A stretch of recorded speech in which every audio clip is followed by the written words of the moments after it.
રાજકોટની ઘટના બાદ હવે સુરતનું તંત્ર પણ જાગ્યું। મનપા અને પોલીસની કાર્યવાહી બાદ હવે આરટીઓ પણ એક્શનમાં। સ્કૂલ વાહન ચાલકો સાથે આરટીઓ અધિકારી મીટિંગ કરશે। શહેરના 3000 થી વધારે વાહન ચાલકો સાથે આરટીઓની મીટિંગ કરવામાં આવી।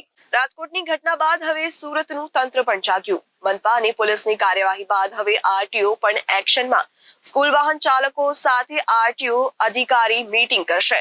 શહેરના 3000 થી વધારે સ્કૂલ વાહન ચાલકો સાથે આરટીઓની મીટિંગ કરવામાં આવી। સ્કૂલ વાહન ચાલકોને પોલીસ, આરટીઓ અને ફાયરના અધિકારીઓને માર્ગદર્શન આપ્યું। સુરતમાં આ પ્રથમ વખત આ કાર્યક્રમ યોજાયો। સુરત શહેર ટ્રાફિક શાખા દ્વારા આરટીઓ અને શિક્ષણ વિભાગના સંકલનથી માનનીય પોલીસ કમિશનર શ્રી અને જોઈન્ટ પોલીસ કમિશનર શ્રીના માર્ગદર્શન હેઠળ સમગ્ર સુરતના જેટલા પણ સ્કૂલ રિક્ષા અને સ્કૂલ વેન છે એમના એક સંચાલકો અને ડ્રાઈવરોની મિટિંગનું આયોજન કરવામાં આવેલું છે। આ મિટિંગનો મુખ્ય હેતુ એ બાળકોની સુરક્ષાને ધ્યાનમાં રાખીને જેટલી પણ રિક્ષાઓ અને વેન સુરત સિટીમાં ચાલે છે એ તમામ ધારાધોરણો અને નીતિ નિયમો મુજબ પોતાની રિક્ષા કેપેસિટી મુજબ જ બાળકો બેસાડે તેવી એક અપીલની સાથે માર્ગદર્શિકા પણ જાહેર કરવામાં આવી છે।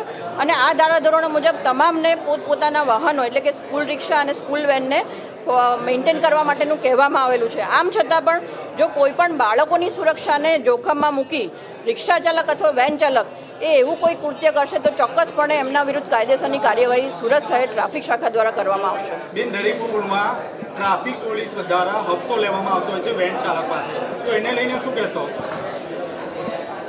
લેવામાં આવે છે કાયદેસર? No comment. Reporter Arvind Rathod, Janadesh news, Surat.